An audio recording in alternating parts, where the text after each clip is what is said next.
Les damos la bienvenida a nuestra segunda franja de la tarde del primer día de la sexta versión del Festival Internacional de Historia. Para nosotros es un orgullo estar aquí presentando esta versión del festival y agradeciéndole a todos ustedes y a nuestros patrocinadores el compromiso y la ayuda y sobre todo la credibilidad que han tenido en la Fundación, en sus programas y especialmente en el festival.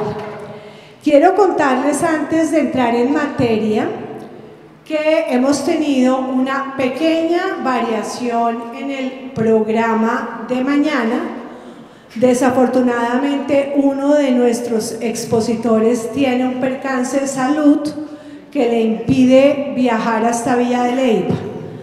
Por lo tanto, mañana a las 10 de la mañana, en vez de otro cisma en el catolicismo, pero ya les doy la buena noticia, tranquilos, vamos a tener un nuevo encuentro con escritores de historia y de novela basada en la historia, precisamente en este recinto, que nos harán la presentación de 4 libros. Es una conferencia, o pues una presentación, un encuentro más bien, gratuito, y las personas que habían comprado boleta o abono y se habían apuntado a otro cisma en el catolicismo, lo vamos a tener en Bogotá, una vez el padre Salcedo se reponga de sus quebrantos de salud. Va a acompañarnos en el lanzamiento de Tardeando con la Historia presencial. Va a ser un evento que vamos a hacer cada mes de manera presencial en Bogotá, donde llevaremos temas y queremos llevar al padre Salcedo a que nos cuente si es verdad o no que el sínodo alemán generará o tendrá la fuerza suficiente para crear un cisma en el catolicismo. Bueno, y ahora sí, entrando en materia, es para mí un orgullo muy especial presentar al doctor Marco Gómez, quien nos va a acompañar hoy en la presentación de una historia muy entretenida, interesante y con muchísimos interrogantes. El doctor Marco es historiador de la Universidad Externado de Colombia. Es magíster en Humanidades de la Universidad Carlos III de Madrid. Allí también hizo su doctorado en Humanidades. Es docente e investigador de la Universidad Externado de Colombia. Hoy dirige el programa de historia de esta importante universidad. Él tiene unas líneas de investigación alrededor de la historia de las cárceles y del sistema penitenciario en Colombia. Lo analiza desde la perspectiva histórica. Está investigando en este momento sobre otro tema muy interesante, las relaciones entre el cuerpo, la mente, las representaciones e imaginaciones de los seres humanos. Esperamos tenerlo nuevamente en este festival, doctor Marco. Él es conferencista nacional e internacional y autor de varias publicaciones. La Universidad Externado de Colombia ha creído desde el principio en la Fundación Festival Internacional de Historia y nos ha acompañado en los diferentes festivales. Le damos pues la bienvenida al doctor Marco con una pregunta que siempre me ha intrigado. Carlota Joaquina de Borbón No vamos a decir si en América o en Europa, pero ¿lloró o no lloró, doctor? Hola Beatriz, muchas gracias. Quiero saludar a todos y a todas en el público, me complace mucho, agradezco mucho la invitación y agradezco en nombre del programa de Historia de la Universidad Externado, porque hemos considerado ya hace años, Beatriz, el éxito que ha tenido el festival, sobre todo en un aspecto el que nos interesa a los historiadores y a las historiadoras, y es que se divulgue, llegue, interese, pero además divierta, ¿no? Hay tres dimensiones básicas de la historia, y una es terapéutica en un sentido social, y es que nos permite resolucionar y solucionar muchas de las conflictividades que tenemos, es una, ¿no? La otra es un poco aprender para tomar decisiones, ¿no? Pero hay una que es también disfrutar, ¿no? Y esas tres pueden operar al tiempo, y creo que el festival cumple una función con muchísimo éxito, de hacer las tres cosas, y bueno, la cumple el público que está hoy, que es quien se interesa finalmente por estar acá. Entonces muchísimas gracias, Beatriz, por la invitación, y es una pregunta, si lloró o no lloró, que puede abrir la conversación que tendríamos hoy, y es si conocemos lo suficiente de ella y de su intimidad y de su vida íntima como para saber si lloraba o no. Pero parece dura, parece ruda, pero miren qué bonita, ¿no? Qué bonita es Carlota en una pintura de Velázquez, que además tiene cierto parecido a la estética que están manejando los jóvenes el día de hoy, ¿no? Un poco esto de los cacheticos, los rubores, con su canario, pero a la Carlota que conocemos, sí,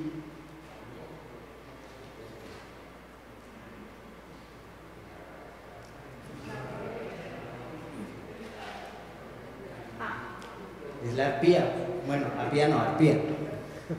Esta es la Carlota que conocemos y se parece más a la arpía de Queluz. Pareciera que no llora, ¿no? Pero son las dos. Se casa o la casan a los 10 años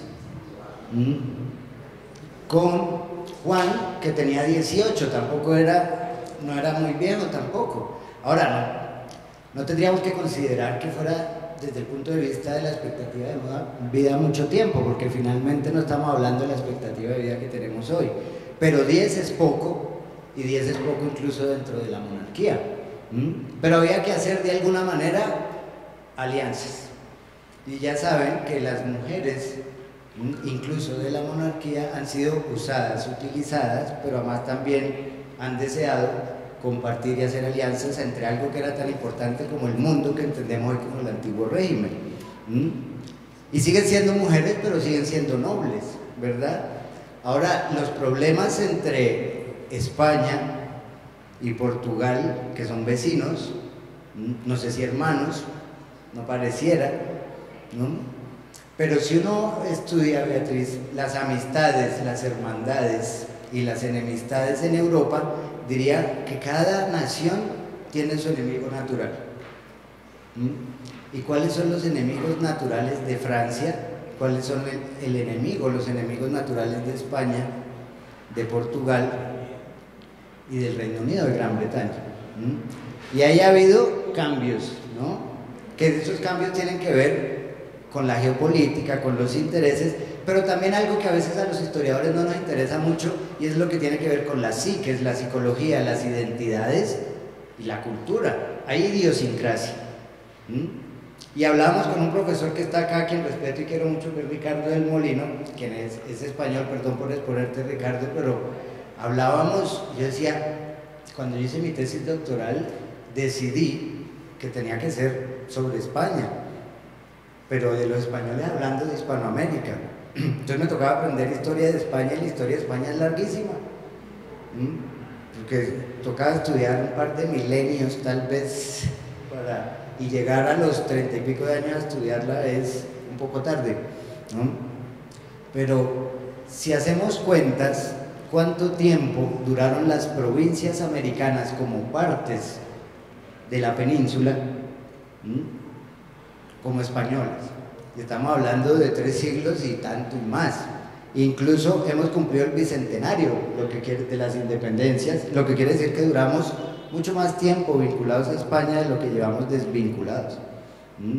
Pero lógicamente el mito nacionalista o el relato nacionalista posindependentista genera una brecha y una ruptura sociocultural que es mucho más acelerada, pero que sin embargo no disuelve las conexiones que tenemos. Y cuando digo esto no quiere decir que no existan hegemonías, periferias, ¿no? Y que la península no fuera hegemónica sobre América, pero que no necesariamente se da una relación de dominación y no necesariamente se da una relación de un malvado o de un victimario frente a una víctima. Pasa de todo, y es como la vida misma. Y la monarquía española, si entendemos el sistema de gobierno, pero también un sistema social y cultural, que incluso le decimos el antiguo régimen, no solamente la palabra régimen porque sea un poder sobre el otro, sino porque domina las dimensiones de la cultura, de la economía, de la política, del género, de los roles. El rey es el rey, y se desea, se ama, se quiere, se le cuestiona. Oye, ¿por qué no vienes y no nos abrazas? Porque lo que queremos es que nos abraces.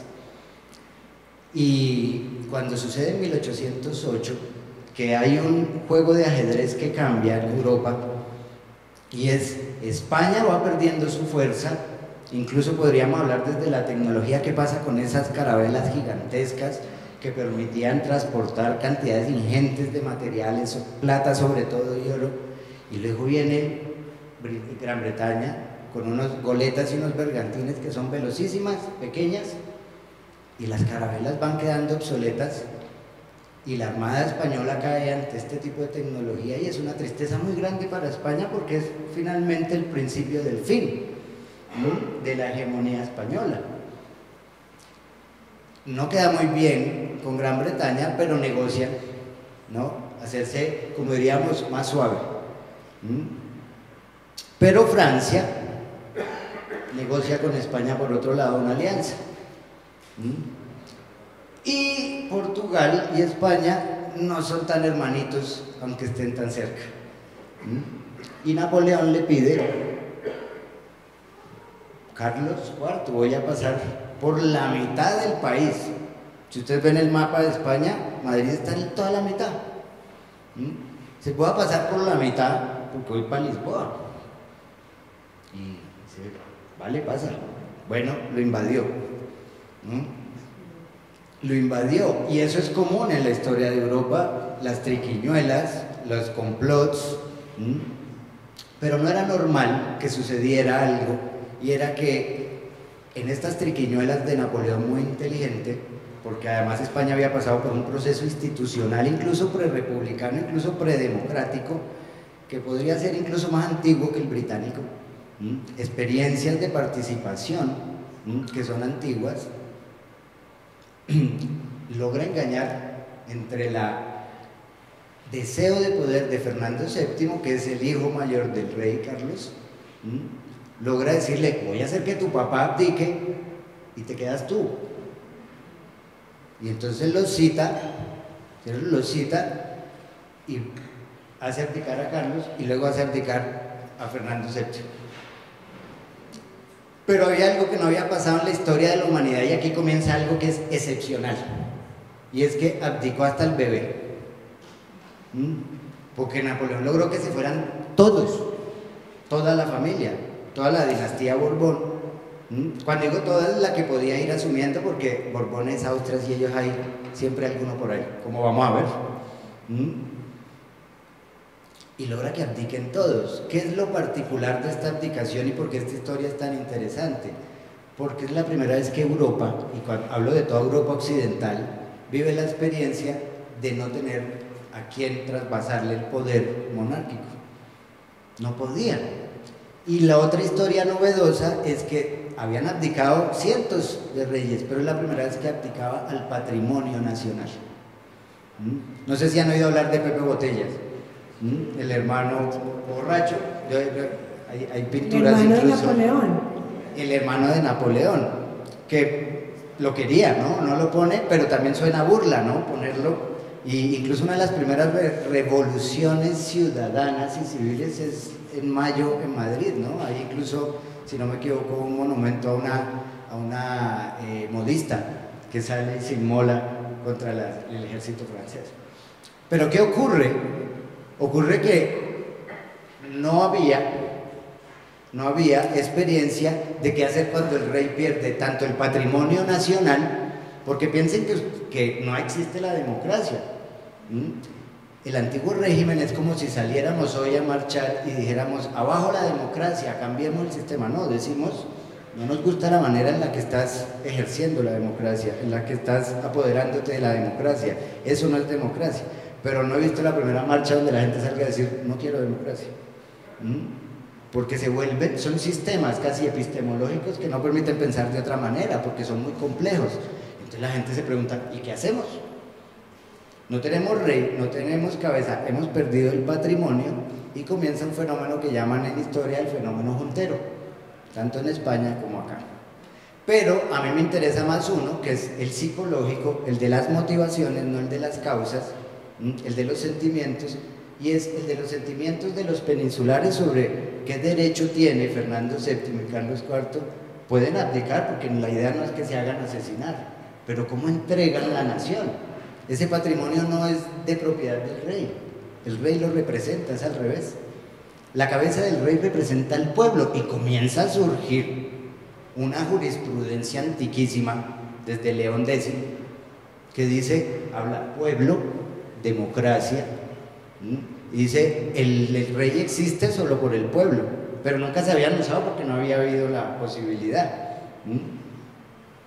Y nuestra querida Carlota había sido casada unos años antes, la arpía.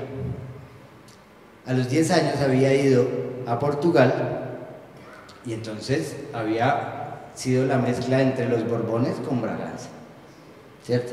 Pero a los 10 años no ha menstruado, y una de las funciones es procrear, ¿cierto? Incluso en el derecho canónico es una de las funciones del matrimonio, ¿no? Pero en este caso es una función política también. Pero aquí viene una primera pregunta, y es si una mujer de la monarquía se sentía utilizada o hacía parte de los roles que quería. Y ahora vamos a ver quién era la mamá, María Luisa. Y España cuenta con una historia de reinas bestiales. María Luisa, Isabel, que son intelectuales, políticas, aguerridas, y aquí vemos un fenómeno de tradición de mamá a hija.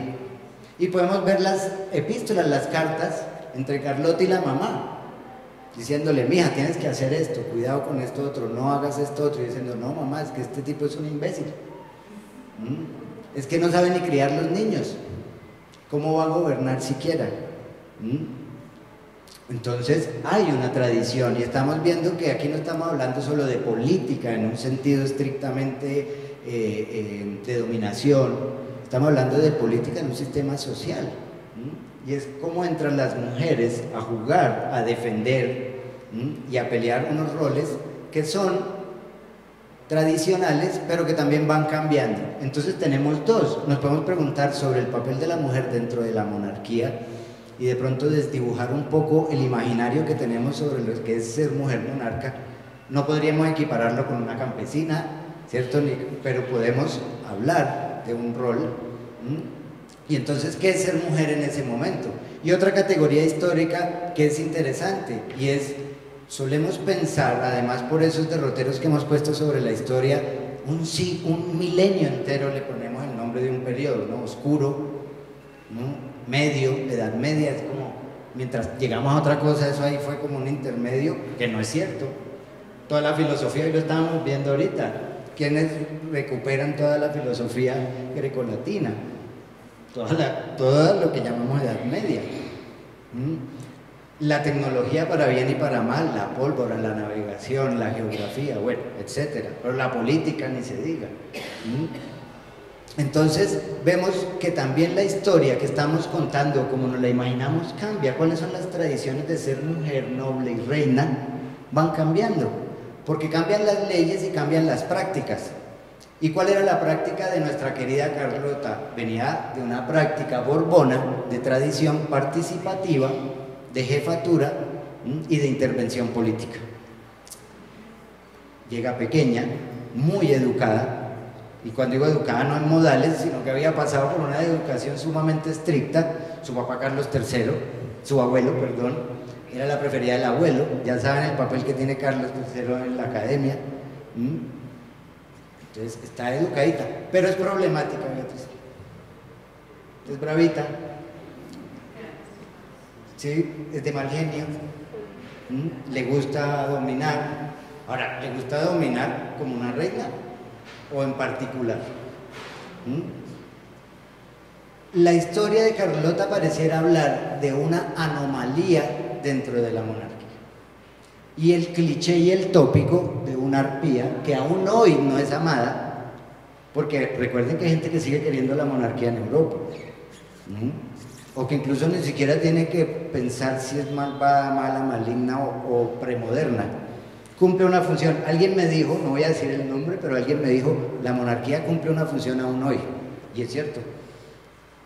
¿Quién se reúne con Mohamed VI en Marruecos? El rey. Porque estas relaciones diplomáticas se hacen de rey a rey. Ahora, que nos parezca un sistema arcaico, pero sigue teniendo una función.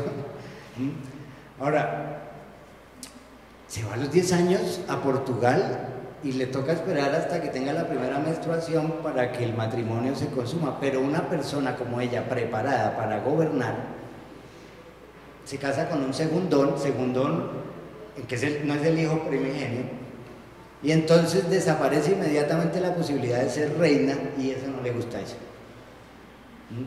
No le gusta, y está triste, y se nota, y hablan de un estado de ánimo maluco.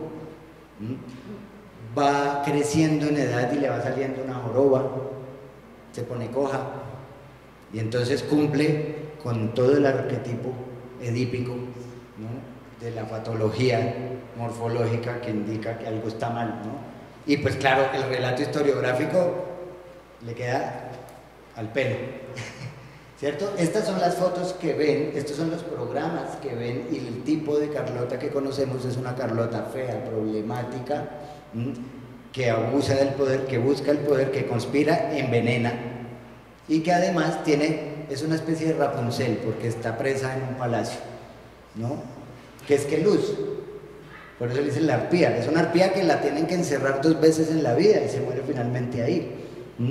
Y la encierran, ¿por qué? La encierran porque es peligrosa. Vamos a ver cómo es peligrosa y qué pasa con la vida. Bueno, yo no sé para dónde voy. Ya. Entonces vamos a tratar de plantearles un ejercicio, y es, ¿qué hacemos con Carlota? Nos quedamos en que Carlota es anormal. Al ser anormal, excéntrica, única, para los historiadores comienza a perder valor. Porque tiene un poder estético, porque tiene un poder narrativo, lúdico, pero ¿y qué podríamos entender de la historia entonces si es tan único como un loco o una loca, un esquizofrénico que solo puede ser él? Pero de él no podemos extrapolar ninguna realidad contigua. Pero los historiadores ya sabemos que de este planeta es muy difícil no hacer parte, por más locos que estemos, y alguna relación tenemos con él. Y por supuesto Carlota tiene más de la que creemos, mucha más. Su biografía, o sea, su vida, está imbrincada con unas relaciones sociopolítico-culturales entre el Atlántico y la península, entre la historia incluso moderna de América, para responder preguntas que están a este lado, como por ejemplo, ¿y será que Brasil es distinto por todo esto? ¿Será que Brasil es distinto? Así como Argentina de pronto es distinta por la Segunda Guerra Mundial y la inmigración, y Venezuela, pero la historia de Brasil tiene 30 años más de monarquía y es la única experiencia americana de un rey en vivo y en directo en territorio. Y recuerden que lo amaban, lo esperaban, como le decían a Fernando VII, el amado, el esperado, el regresa, ¿sí? Eso no quiere decir que no haya poder. En el amor hay poder, y hay violencia, pero se busca. Bueno, se viene, es la única monarquía que se viene. ¿Será que eso influyó sobre Brasil? Pero además hay una historia larguísima entre España y Brasil que tiene que ver con tratados de 1490 y pico, Tordesillas. Miren este mapa. Esto donde hay, lógicamente, guacamayas, tiene que ser trópico, ¿cierto? Este es el mapa más antiguo que hay, que representa el Tratado de Tordesillas. Esta línea que ven por acá es lo que corresponde a Portugal. Y entonces uno dice, este es un tratado maravillosamente exagerado, porque es la mitad del planeta, es para Portugal. O sea, miren que, por eso es que Portugal es África. Entonces dice, África, además te queda más cerca y es más conocido. Lo conoces desde... Si ahí está el Mediterráneo y sale por acá. Y de América, finalmente, no es que le haya tocado poquito, es que es lo que le tocó del otro lado del mapa. Y el resto hacia acá es de España. Que si uno se pone a medir, en el fondo no es que a España le haya tocado más. Pero hay un problema, y es que esta división no es tan conveniente en temas geopolíticos, de explotación, y a Portugal le interesa subirse un poquito para el oriente. Y entonces España y Portugal tienen una vieja rencilla, que es lo que hoy interpretaríamos como Brasil y Argentina, Uruguay, una partecita de Paraguay, pero además acuérdense que por ahí ya se acerca el Potosí. Y entonces ahí está el valor, la plata, claro, ¿no? Todavía dicen, vale un Potosí, todavía están sacando plata del Potosí. Y toda la inflación de los metales en digamos, el fin del Imperio Español como el poder más fuerte tiene que ver con la inflación también de los metales. Pues imagínense que en esta parte de aquí, desde 1494, están peleando Portugal y España. Y Portugal está intentando subir, y España no está intentando bajar. España está diciendo, no subas. Carlota no existiría sin este problema, en un sentido. Porque Carlota es la primera mujer. Vean el orden, es el primer monarca de la historia hasta nuestros días que vivió en América y tuvo su centro en América. Pero además fue la primera mujer que cruzó el Atlántico en barco 3 meses de la monarquía y se instaló acá. Entonces ya tenemos datos, nos puede gustar la monarquía, no, pero tenemos un dato que es la primera. Entonces es innovadora su situación histórica. Dura 3 meses el viaje, ¿no? Y es una reina, no se solía hacer. Incluso hay manuscritos, Beatriz, donde dice que están, no lo dicen ellas, lo dice el almirante, la están pasando mal las nobles, porque es que no tienen intimidad, y es que es un barco, 3 meses, y Carlota por supuesto no quiere venir, pero como Portugal está aliado con Gran Bretaña, y Gran Bretaña le dice, es mejor que se vayan para allá. ¿Y ustedes saben qué le interesaba a Gran Bretaña toda la vida? El comercio. Su modelo colonial está fundamentado en el comercio, por eso Norteamérica no le interesaba los indígenas, ni el tributo, ni que dieran una parte, sino tener sitios donde se pueda habituallar, ¿no? Habituallar y recuperar, esperar y descansar mercancías. Es un modelo colonial muy distinto. Piensen en San Andrés. En San Andrés apenas hubo mucho negro, y dijeron, echemos para el continente. Y ellos no tuvieron la mezcla. Los españoles tienen una idiosincrasia muy distinta. Piensen además en Andalucía, es una cuestión súper heterogénea, es que también son 800 años. Hoy hablaban ahorita de qué influencias, y si decía el profesor Ricardo, el mundo islámico y árabe, pues ha estado en Occidente también siglos, y en España ni se diga. Entonces el modelo colonial español es distinto, pero los británicos le dicen, váyanse para Brasil, nosotros los llevamos, los protegemos, pero ¿qué pedimos a cambio? El comercio, libérenos aquí el comercio. Pero acuérdense que los ingleses y los británicos siempre juegan dos cartas. Yo le digo, tienen paramilitares siempre, que es mercenarios, que son los piratas, los que conocemos de las películas, Barba Negra, Barba Roja, el otro. La banderita esta de las calaveras tiene que ver con no poner la bandera de Gran Bretaña, pero todo el mundo sabía que venían, que hacían parte del asunto. Y luego cuando les iban a decir, y decían allá, no, pero que no sabemos quiénes son ellos. Entonces dicen, libérennos y los vamos a proteger. ¿Y qué le toca hacer a España también? A España le toca aliarse con Gran Bretaña también, porque está invadido por Napoleón. Entonces tenemos una fecha y una relación de larga duración en el 1808, en la ida de Carlota, no lean esto, tranquilos, ¿no? Entre Carlota, 1808, Napoleón, América, y el futuro, que es hoy, está conectado. Y Carlota tuvo que ver. Ahora nos podríamos preguntar, ¿será que Carlota fue una mujer más? O podríamos decir, vale la pena hacer una biografía, pero no podríamos hacer un análisis sociopolítico, histórico con ella. Sí podemos. ¿Por qué? Uno, porque el fenómeno del viaje de la monarquía de la península a América fundó no solo movimientos que terminaron siendo independentistas, sino que por otro lado también demoraron la caída de la monarquía en territorio americano. Es la paradoja. El carlotismo que existió, que tuvo nombre, es un movimiento político, y yo no sé si pudiéramos decir, Beatriz, que Carlota es la primera mujer con un partido político a su nombre. Y que defendía. Entonces yo me hacía esa pregunta, Beatriz, bueno, ¿Carlota pensaba en algo o era una especie de instrumento que utilizaba todo el mundo para hacer política? Pues sí pensaba. Era profundamente absolutista. Profundamente absolutista. ¿Qué implica ser profundamente absolutista en 1808? Les voy a decir que no llorar. ¿Y saben qué es no llorar? Es no negocio. Porque toda la monarquía estaba negociando.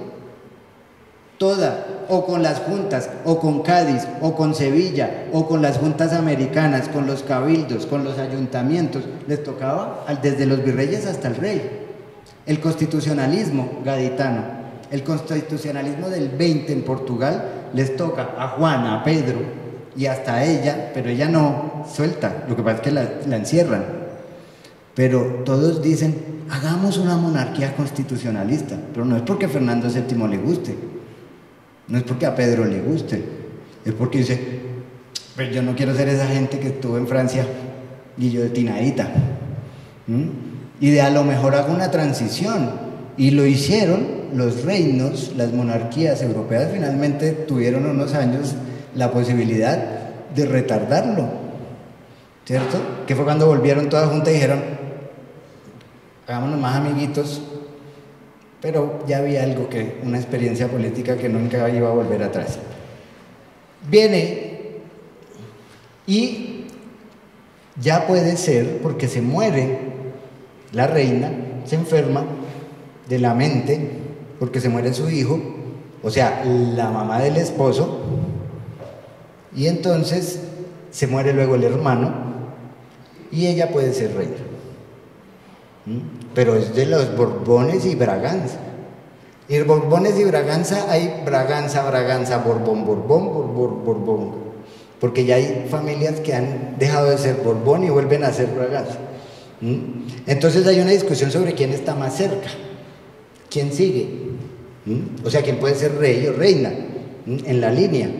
Y ella quiere ser reina, porque ese es su objetivo. Su objetivo es ser reina, pero además participar políticamente. ¿Por qué? Voy a mostrarles una frase de ella. Esta se la escribe a Carlos IV, es una carta que le escribe Carlota a su papá. Y le dice, oiga, necesito que intimide a este señor en Portugal, porque no me deja entrar al despacho, me trata mal y yo quiero decir las cosas. ¿Por qué? Porque allá le enseñaron a participar en política. Porque la ley, la normativa no implicaba que las mujeres las reinas participaban en política. Como los hombres no, porque estaríamos diciendo un anacronismo y estaríamos diciendo algo que no pasó. Pero también hemos olvidado que sí participaban. Y entonces hay una historia más interesante sobre las mujeres en la monarquía. Y a ella lo que les gustaba era que no fuera como sus mamás. Pero si mi mamá participaba, mi mamá entraba a la corte y decía, a mí me parece tal cosa. Y el rey le decía, vale, puede que no le hicieran caso, pero la respetaban. A este no. Y deciden no vivir juntos. Y aquí viene otro punto y es, desmistificamos el tema de la moral. Porque ¿saben qué le dice ella al rey? Le dice, ¿sabes? Yo te pongo los cachos, seguido. Y además después tuvo 9 hijos. Y hay 3 que no son feos. El papá también era feo, ¿no? ¿Sí? Juan era feíto, claro. Pero hay 3 que salieron bien pintados. Dice, hay sospechas. Pero además el rey también decía, yo también. Y vivieron durante 8 años separados en palacios distintos. Y ahí, en Brasil, la primera monarquía en América, mientras Fernando VII no quiso venir, prefirió estar preso. Prefirió estar preso por muchas razones, incluidas porque acuérdense que esto acá es el reino de la utopía. Aquí hay de fiebre amarilla hasta oro. Pero no es un lugar muy apetecible en el sentido de un rey. Pero ahora preguntémonos, el que se vaya una monarquía para América, ¿qué puede generar? Institucionalización. ¿Cuál es el temor de que la monarquía caiga de manera rápida? El nivel de desinstitucionalización del Estado es tenaz. ¿Por qué? Porque la monarquía tenía ministerios, tenía edificaciones. En Colombia, en la Jiménez, hace muy poco, en términos de tiempo, hicieron los primeros, Le Corbusier hizo los primeros edificios institucionales, porque el Estado necesita edificios. No es simbólico, es verdad. La oficina de correos tiene que tener un edificio, ¿cierto? La presidencia tiene que tener, si no, no existen. Y la caída de la monarquía produce una desinstitucionalización al grado tal que personajes como San Martín y como Bolívar se reúnen cerca al Potosí para tratar de elegir, aunque no llegan a ningún acuerdo, qué casa dinástica podría ser rey de América. Y no porque fueran promonárquicos, sino porque decían, desde el punto de vista de la ciencia política, es imposible que alguien pueda dominar las ciencias y el ejercicio de la política y esté preparado, no solo en términos de preparación intelectual, sino en términos de legitimidad. Entonces la llegada a Brasil hace un despliegue de institucionalidad fuerte. ¿Y qué tenemos en América? Sin cabeza de rey, temor incluso religioso. Imagínense que ustedes se acuestan cristianos, apostólicos y romanos o romanas, y amanecen al otro y les dicen, hoy eres protestante. Y recuerden que en esa época todos eran judíos. Y a los judíos les decía a todo el que no fuera católico, apostólico y romano. Era un error, pero así le decían judío, era una forma de decir, alguna cosa pecadora crees tú. El miedo de la sociedad americana a Napoleón tiene que ver con muchas dimensiones. La psicológica, pasar a otra religión, ser otros, dejar de creer y tener una tradición. Luego el relato que hay sobre un Napoleón malvado, ¿no? Luego el nivel de institucionalidad, o sea, no solo el tipo vamos a cambiar de jerarca, sino que vamos a cambiar de sistema político. Y entonces, ¿qué va a pasar? Y ahora imagínense los criollos, que lejos de estar alineados, que es un mito de la historiografía independentista, no,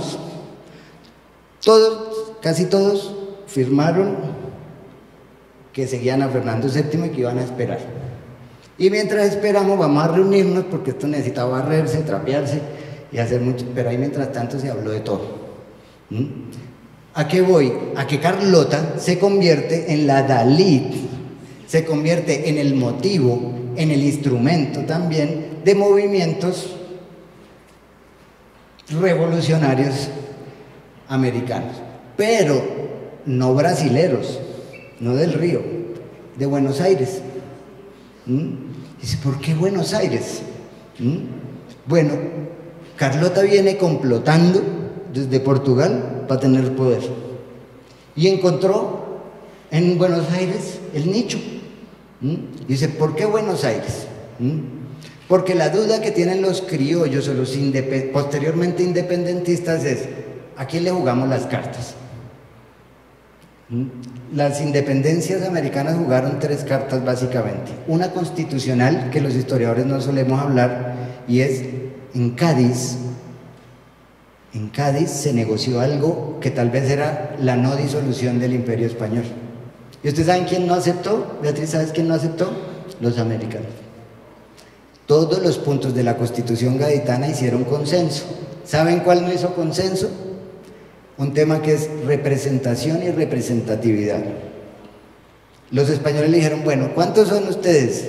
Los americanos son más en población. Entonces, ¿eso qué quiere decir? Que van a salir más representantes. Y entonces dijeron, pues sí, pero así funciona, ¿no? Eso incluso implicaría mudar la cabeza del Congreso a América, porque es donde más representantes hay. Dijeron los españoles, bueno, pero ustedes pueden ser representantes y representados, todas las castas americanas, o sea, negros, indígenas, mulatos, negros. Dijeron, no. Solamente los blancos, pues claro, los criollos, sí. ¿Cierto? Pero sí pueden votar, Beatriz. Claro, sí pueden votar, no pueden, todas las castas pueden votar, pero no pueden representar. Y que es un negocio perfecto, ¿no? Y ahí fue donde los españoles dijeron, pero ¿cómo? Y entonces los americanos, no, si no es así, no. Y fue el corte realmente con la Constitución de Cádiz, que incluso ese punto dijeron que se iba a implementar 6 años después de la firma, pero como subió otra vez Fernando VII. Y él no juró la Constitución de Cádiz cuando subió, entonces... Claro, pero luego mira que sirvió como modelo, y en España funcionó, en la República, y era una constitución bastante adelantada, ¿no? Pero mira que esos que fueron a Cádiz, nadie los conoce. Nadie ha oído de los representantes americanos en Cádiz. Pero ¿saben qué pasaba mientras estaban en Cádiz? Por ahí estaba Bolívar, San Martín. La otra carta que jugaba. Sí, pero incluso ni se conocían. O sea, América jugó en una especie de esquizofrenia todas las posibilidades. Y a veces hicieron parte de un bando, a veces de otro, ¿no? Estuvieron presos en los 2 bandos y fueron militantes en los 2. ¿Qué pasó con Carlota? Que Carlota realmente complotó y realmente hizo un movimiento político. Les voy a mostrar un regalo que le hace Carlota. ¿Sí? Está firmado por Carlota, lógicamente está, ¿no? Transcrito, pero es Carlota le pide a su esposo que le regale una imprenta. Y para nosotros una imprenta hoy en día es cualquier cosa, pero una imprenta era como si te regalaran una bomba nuclear. Una imprenta, imagínense lo que uno puede hacer con una imprenta. Uno puede decir muerte a tal y firmar el cóndor, y ese papel sigue andando solo. Y le regala a un movimiento, un grupo político, la imprenta en Buenos Aires. Y así va haciendo unas gestiones diplomáticas por todo el virreinato del Río de la Plata. Claro, no hay ningún interés real de ella en términos geopolíticos de unificar en principio Brasil y La Plata. Lo que ella quiere es ser reina. Y entonces este movimiento político dice, sí señora, usted debería ser reina, los carlotistas. Dice, pero no puede, porque hay una norma que se firmó en 1713 y luego Fernando IV la tumbó, pero la dejó en secreto y mandó a que fuera en secreto, y es que las mujeres no pueden ejercer el poder. Y entonces estaba impedida para hacerlo en ese momento. Y ella logra que un movimiento en otro virreinato le diga que sea la reina. ¿Por qué? Porque es ilegítimo, por un lado, lo que pasó en la península, porque los virreyes representan al rey, y ¿cómo un virrey puede representar al rey si no hay rey? Entonces, ¿cuál es su posición política? Y las juntas dicen, no es que seamos antimonárquicos, y aquí viene un punto, y es que el consenso de muchos historiadores es que los movimientos independentistas no son antimonárquicos en principio. No, todos esperaban al rey, que Claro. viniera el rey, y todos querían seguir, pues la mayoría quería seguir siendo gobernada por el rey. Claro. Había unos que no, que fueron pues los que ya digamos que se fueron insurgentes o rebeldes o patriotas, Claro. pero la mayoría era monárquico. Es muy difícil encontrar un manifiesto antimonárquico, incluso uno podría decir es anacrónico, e incluso es inseguro, es muy poco posible que alguien salga a que le ocurra algo malo diciendo eso, ¿no? Y porque realmente ya hoy día sabemos que hay un fenómeno más bien económico detrás también de la participación de los criollos en ciertas cosas, ¿no? Pero es un compendio, es una torta bien heterogénea, porque hay intereses políticos, hay económicos, hay miedos, hay unas dinámicas psicológicas de América también que va a pasar con nosotros, y dentro de eso va llegando la independencia, pero no hubiera pasado sin la coyuntura de Napoleón, y no hubiera pasado en lo que pasó en el sur sin Carlota, porque Carlota, y la gran paradoja es que es una absolutista de raca mandaca, y los independentistas que hacen el carlotismo son los próceres de la independencia. Cuando no les gusta, como instrumento, al principio funciona, pero luego dicen, hombre, pero es que ella es súper conservadora, es tan conservadora que si hacemos un paso para allá, ella no lo devuelve, y ella no le importó, porque ella pudo haber sido más diplomática, engañar un poquito, bajarle al discurso, pero no negoció, no lloró, Beatriz. No, ¿Sí? ella definitivamente no lloró, ella no se conformó. No. Ella tenía claro, quería ser reina, no podía, pues la vida no le dio los caminos naturales para hacerlo, pero ella buscó todo el tiempo otros caminos para lograr su objetivo, como tú decías. No lo logró. Lo buscó, y pudo haber buscado, Beatriz, el camino de la negociación, pero fue muy ética con su posición política, y es que para ella el sistema que era el monárquico, y entonces nunca dijo, vamos a negociar un poquito, ni hagamos.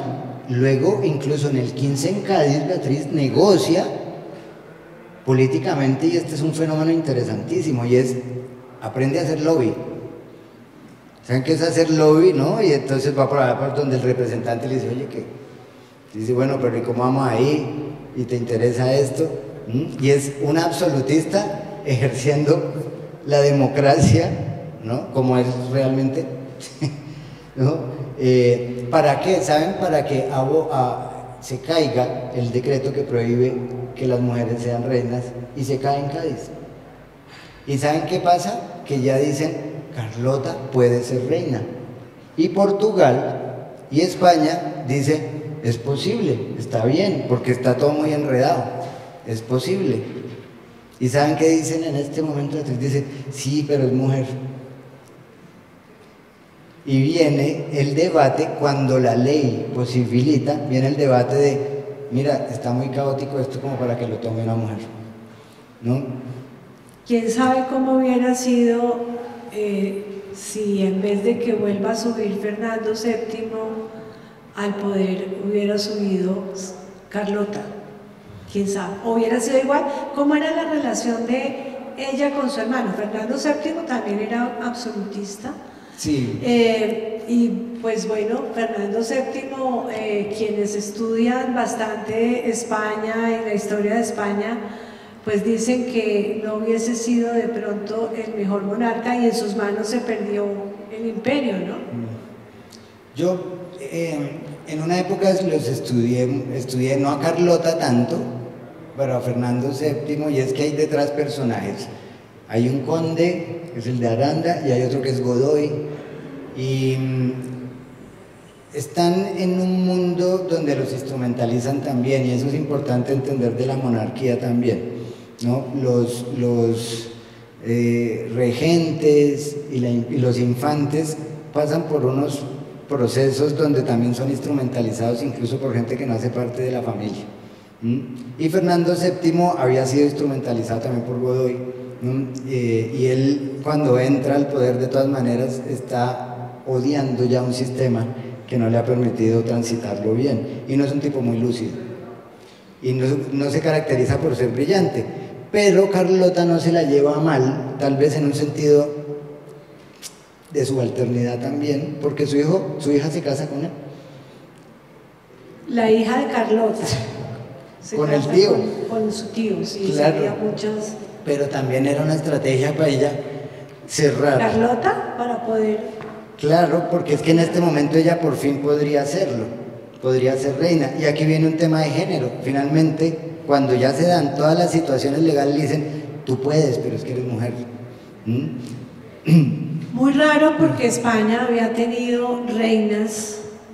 Estaba Isabel la Católica, incluso Isabel la Católica, pues digamos a ella se le debe, creo yo, bueno, ahora Ricardo me mata hoy tú, sí, una bestialidad, pero Isabel I unificó los reinos de España, pues desalojó a los moros, implementó la religión católica y en conjunto con su esposo hizo toda la construcción de España nuevamente como una monarquía grande, ¿no?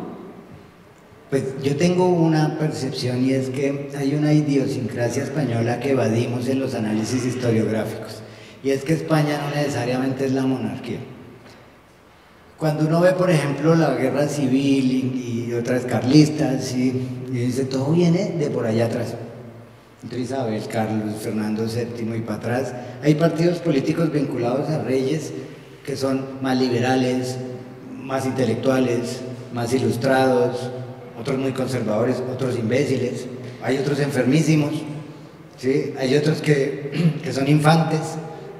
Entonces uno no tiene en cuenta que hay personalidades que, a pesar de que los Borbones tienen cierta homogeneidad, digamos, es una familia más o menos fraternizada dentro de lo que se puede decir en la época, las personalidades varían mucho.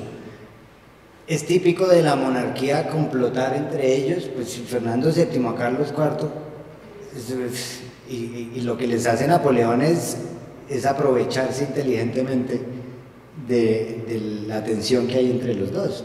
Papá e hijo claro. para hacerse al poder y poder llegar a ver si derrotaba a Inglaterra, y tampoco pudo. Claro, entonces cada uno, no podría uno decir que tiene una mala relación, pero me atrevería a decir que Carlota lo respetaba. Y lo respetaba tal vez porque veía lo inminente del tema de que él finalmente iba a ser el rey, y a lo mejor ella tenía la posibilidad de ser en Portugal o incluso en América. Y uno dice, quería ser reina de cualquier lugar, pero quiero ser reina, estoy hecha para ser reina. Yo no podría, había una megalomaniasis tal vez, ¿sí? Pero también había un deseo de ella ser. El deseo de ella ser desencadena en el cono sur una parte del movimiento independentista, que tiene que ver con la invasión también luego británica, la desinstitucionalización de los españoles, pero ella está presente en la historia republicana de Argentina, el día de hoy. Entonces, Carlota la arpía, Carlota la fea, la coja, la jorobada, es un personaje digno de la historia, pero además tan distinto que podemos contar una historia alrededor de ella, y vale la pena hacerlo, y valdría la pena estudiarla muchísimo más. En la última parte de la vida de Carlota, cuando tal vez ya sus ambiciones o su deseo de ser reina se veía cada vez más lejano, había intentado los diferentes caminos y no había encontrado, esa última parte de la vida de ella, pues fue una parte, digamos, tormentosa, una parte que no tuvo un desenlace feliz. Y vuelvo a mi pregunta inicial, ¿en esa parte lloró? Dicen que se muere de cáncer de útero, ¿no? Pero ella de todas maneras tuvo 9 hijos, y fue más o menos una persona recluida o privada de la libertad en un palacio. Y su último, y es muy maternal la última época de su vida, porque ella aspira a que ya finalmente sea su hijo quien lo logre. Y luego su otro hijo, y luego complota contra su hijo, el primero que se vuelve rey, complota con el segundo que es el que más quiere, y tampoco lo logra. Ella complota con sus hijos. Ya lo oíamos esta mañana, el bien y el mal no está tan claro incluso en esa época. Los hijos son parte de la disputa y cuando crecen son parte de la lucha que tienes que tener. Yo creo que lloró mucho, porque hay una parte donde se siente por ciertos escritos que incluso los pueden buscar, están en el archivo digital de la Biblioteca Nacional de España, y valdría la pena mirarlos porque no tienen muchas visitas. Ya hay cierto discurso derrotista, cansado, ya sabe que no va a ser, y ella no muere tan vieja, ¿no?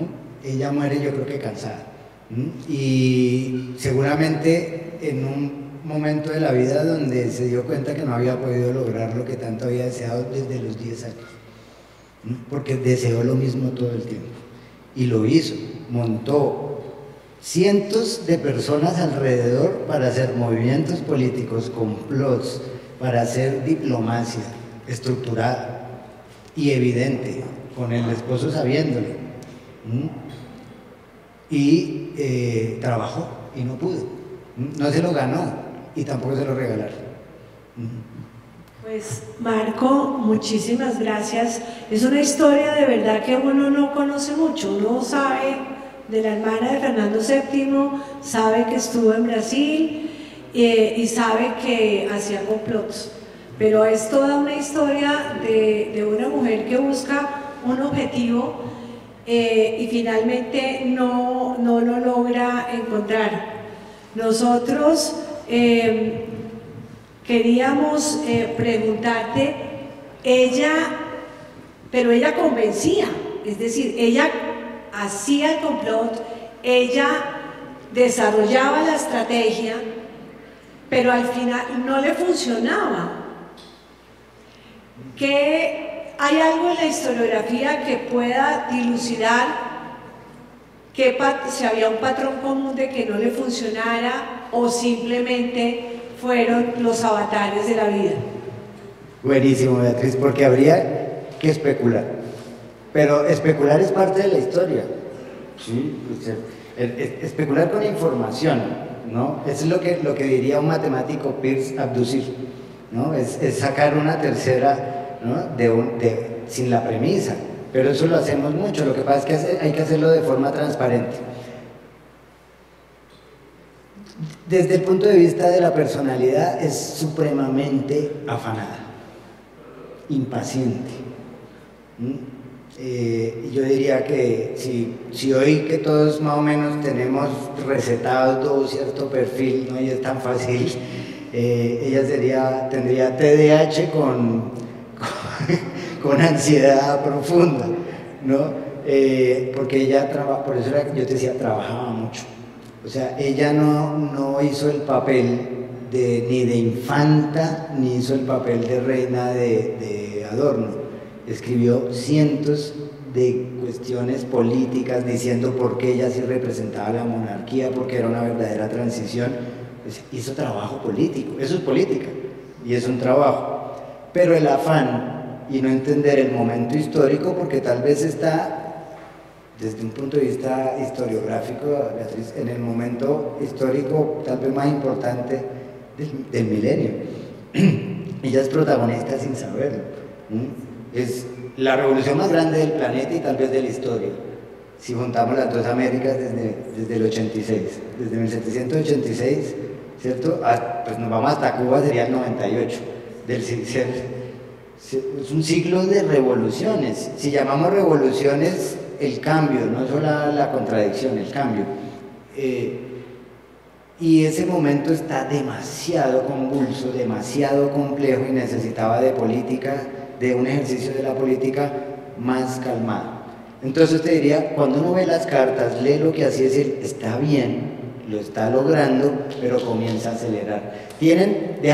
Sé que estamos mal de tiempo, pero les voy a mostrar algo muy interesante, a ver si lo logro, me estoy devolviendo, sí.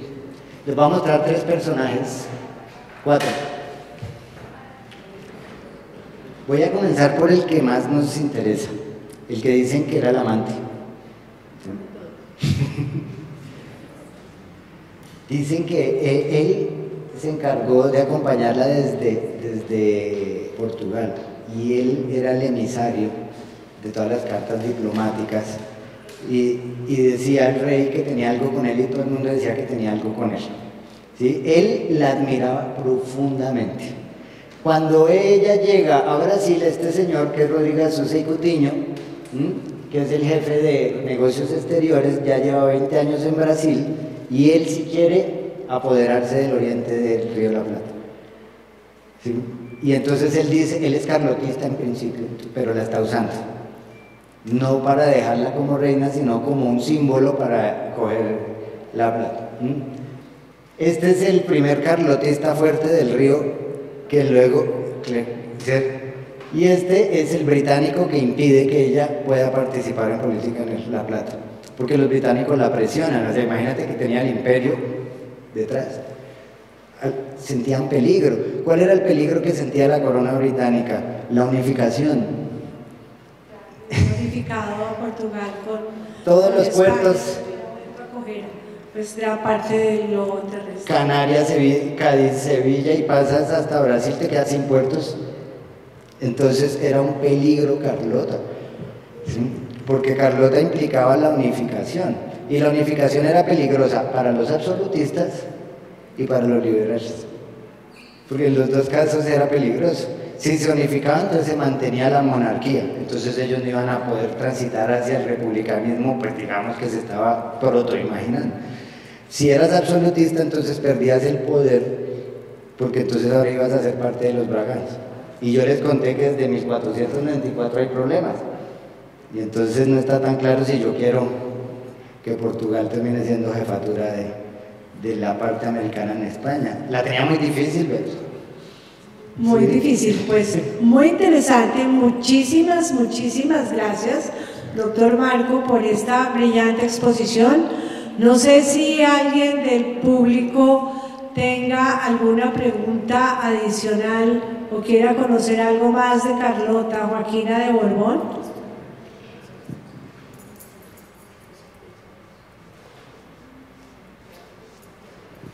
Bueno, Ricardo.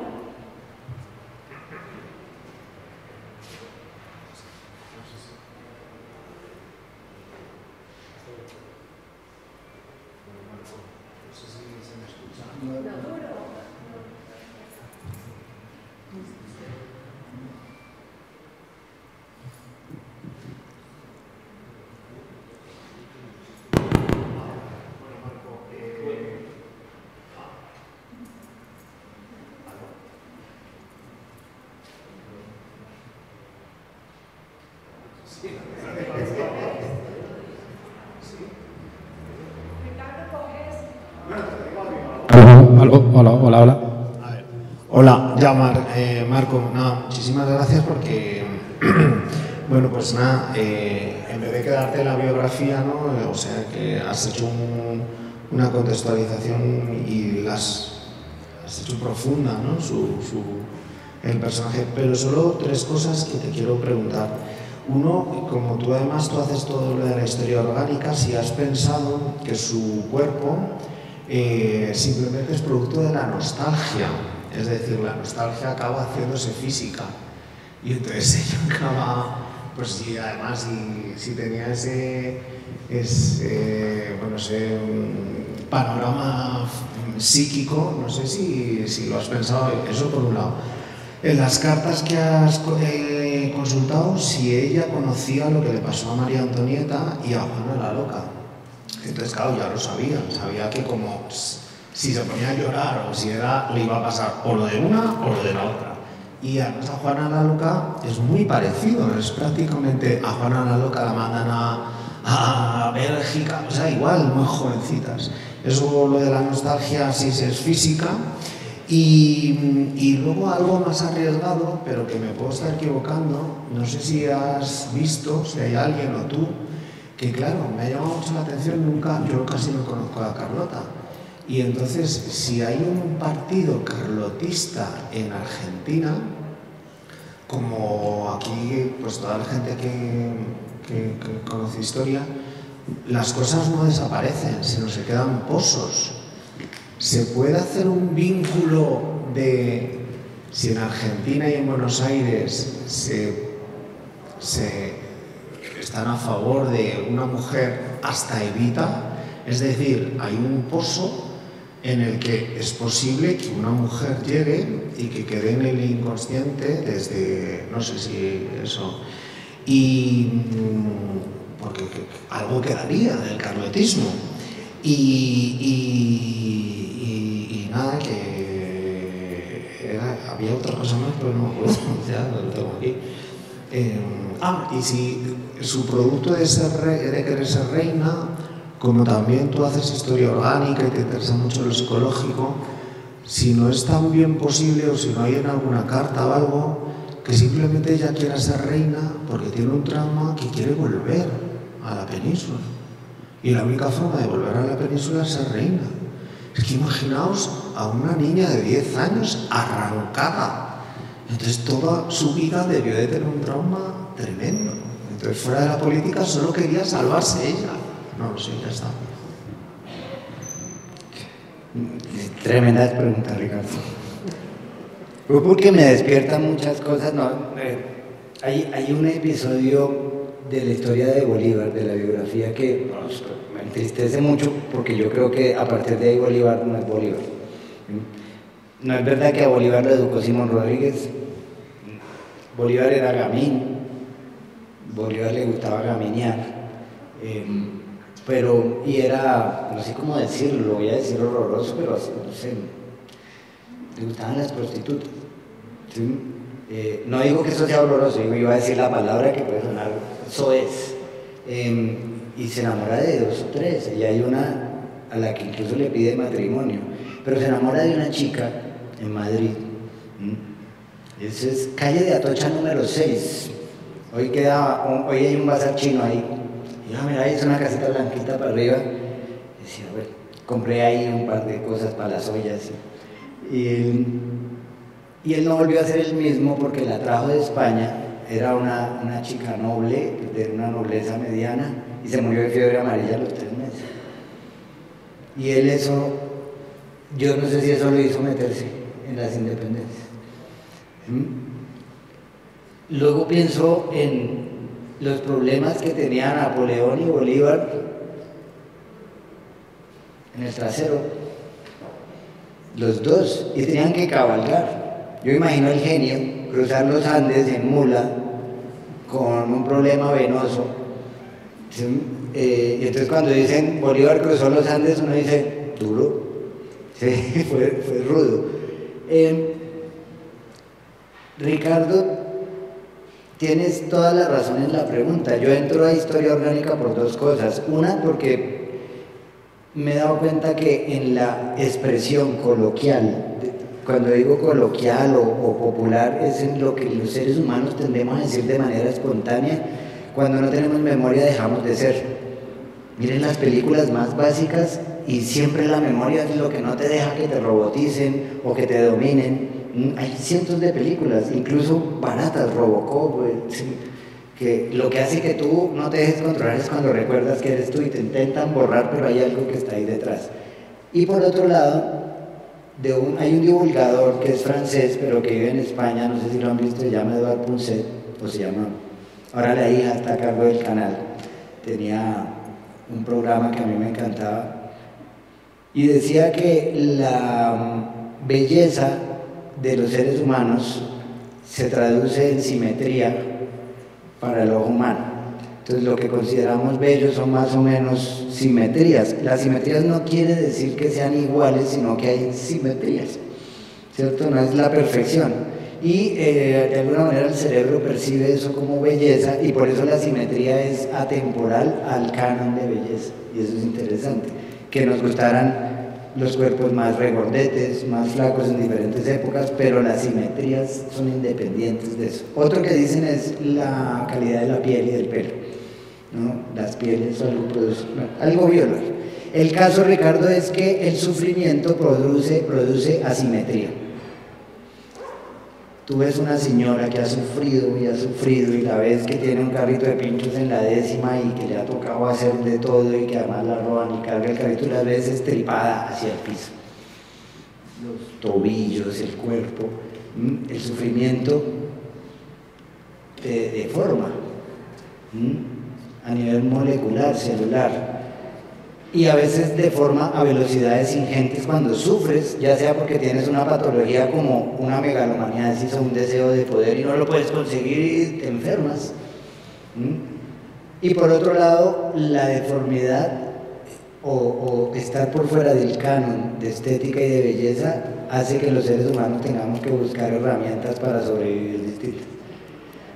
También, ¿no? Lo que no puedo hacer de una manera fluida con mi presencia, me toca hacerlo con carácter, con criterio, con fortaleza. Entonces te diría sí y sí, yo no lo descartaría. Sí, para los griegos, que no creo que fuera para los griegos, sino para la interpretación del mito edípico y de que la patología pues, indica que pasó algo, pero ella no es grosera, fuerte, complotadora por ser deforme, ¿no? Ella es las dos cosas, es fea y complotadora. Y que, bueno, es que me extendí, había otra.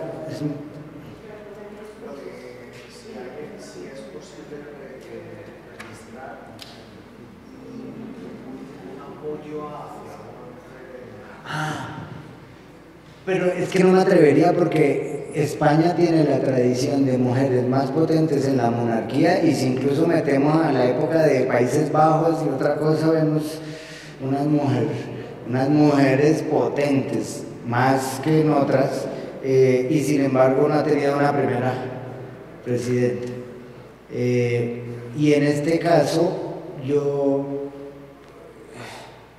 no sabría decir si hay algo de tradición o de influencia de ella, pero creo que sí está en la historia. Lo que pasa es que hay un fenómeno muy fuerte de deshistorización que produce la historia nacional. Piensen, yo no soy promonárquico y estoy lejísimo de serlo, pero 380, 370 y pico de años con España, que suenan mal, pero hay expresiones. Yo cuando me encontraba en España con una persona, entre más edad tenía, más hablaba como yo. Les voy a decir palabras, cuco, algo bonito, y comienzas a ver palabras que son más, o sea, el más antiguo es el español americano, no el español ha fluido porque es su idioma, entonces dicen como les ha dado la gana, le han ido cambiando. Nosotros...